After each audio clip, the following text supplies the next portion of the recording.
Hey there. So we are starting our Crunch Time Grade 3 Test Prep packet, which is basically going to take us through all the standards that we've covered this year. So I'm just going to go through and just point out and clarify a few things that I think you might benefit from a little reminding of. You may look at this and be like, I'm good to go, Mrs. Sadka, but if you want a little review, stay tuned. All right, so up here we have which two of the following expressions have a difference of less than 30. So there's a couple things to pay attention to on this one. You can see it's subtraction, right? Because we have the word difference, which is what that means. And then your answer needs to be an answer that is less than 30. So you're really going to have to calculate each of these because two of them qualify. So remember, less than 30 means it's going to be below 30 on the answer. Now here we have which of the two following statements are true. So again, you have two statements that are true. So that means there are two fractions in these choices that are equivalent. So let's review quickly what equivalent fractions mean. So equivalent fractions are fractions that are equal. And you can hear that in the word equivalent.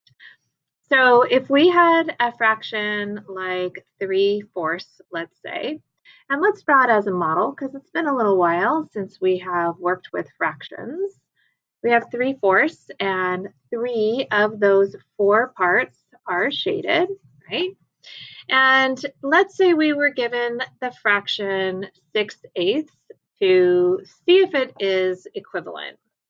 Now, if I wanted to stay with a model strategy, and again, you're going to want to start off kind of where you're comfortable and what you remember. So I'm going to show you a model strategy, and then I'm also going to show you the algorithm that we reviewed for this process also. Let me make this a little larger because remember, when you're comparing with models, you want your models to be the same size. And I have 4 parts up here and need 8 down here. So what I'm going to do is I'm going to pull these cuts down so that when I go to shade, I have a pretty accurate comparison, but I need 8 and I have 4. So what could I do? Yep, you can cut them in half. I can double them by cutting them in half. And now I need to shade 6 because that is my numerator and 6 of those 8 are going to be shaded. And when I take a look, I can see that they actually have the same amount or pretty close to the same amount shaded here. So I would say that 3/4 is equal to 6/8. Now, we also took a look at this through more of a computation lens or an algorithm lens. And so if you take a look at 3/4 and the relationship to 6/8, remember, you can create equivalence by multiplying it by 1 whole because any number multiplied by 1 whole is going to get you that number. But fractions are a little special because you can make a whole out of, a variety of things. 2/2, 3/4, 6/6, any of those things. So we're going to test this out by multiplying it by a whole. So I'm going to think, what could I multiply by 3 to get to 6? 2. And can I do that same math down here and get 8? I can. So 3 times 2 is 6. 4 times 2 is 8. So really what I'm doing is multiplying 3/4 by 2/2, which equals 1 whole. And that is what is changing this fraction. It's all worth the same because it's equivalent, but it's working in a different size denominator, right? So that would be another option.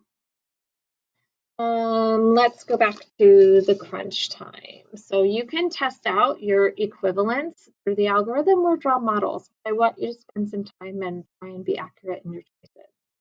The next one is area, and we have vertices. This one I'm not going to spend any time on because I know you know how to multiply and divide. But just to review area, right? So if I had a rectangle that was 3 by 6, area, the formula is length times width. So length times width, I could say my area equals 3 times 6. My area equals 18, and we would say they are square units, right? Because we're measuring this inside space with area, which means it's almost like we're creating an array and counting up all those boxes. So it would be square units.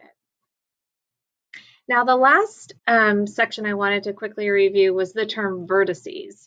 So they gave you a quadrilateral in that one as well. And we have a quadrilateral here, this rectangle. How many vertices does it have? Well, what is a vertice? A vertice is a mathematical term for corners. That's it. So how many corners does this figure have? It has 1, 2, 3, 4. All right. Take your time. Don't rush through the language crunch time. It's going to be great review, little bits here and there. And if you like these reviews, come check in with me each morning and I will kind of pick my way through them and make sure that you get a little snapshot of what it's asking you to do. All right. See you next time.